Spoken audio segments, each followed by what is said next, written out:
Hello everyone, welcome back to another video.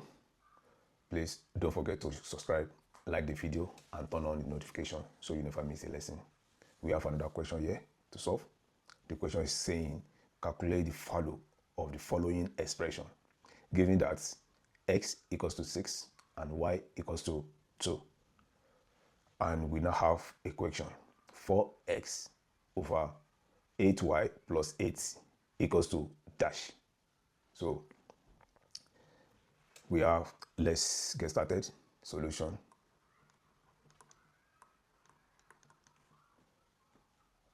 Where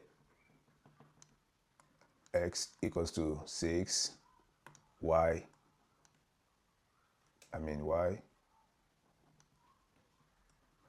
equals to 2, right?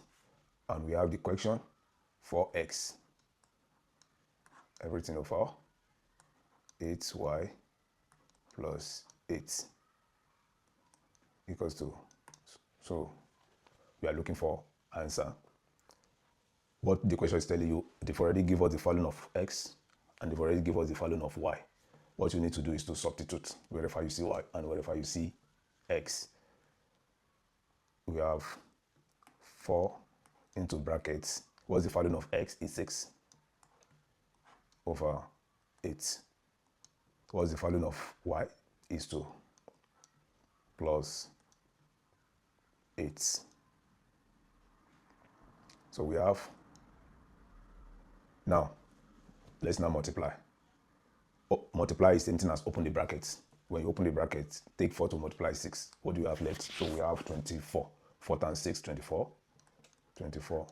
Now open the bracket of this. 8 times 2. 8 in 2 places. What do we have? We have 16. 16 plus 8. Let me write it. 16 plus 8. And we have 24 over 16 plus 8. We have 24 as well. So what's our final answer? So we have, our final answer is 1. So we've already get the value of, we've already calculate the value of the following expression, which is 1. That's just simple. You may come across it in your objective or as a bonus in your theory. So that's how we solve it. Thank you so much. If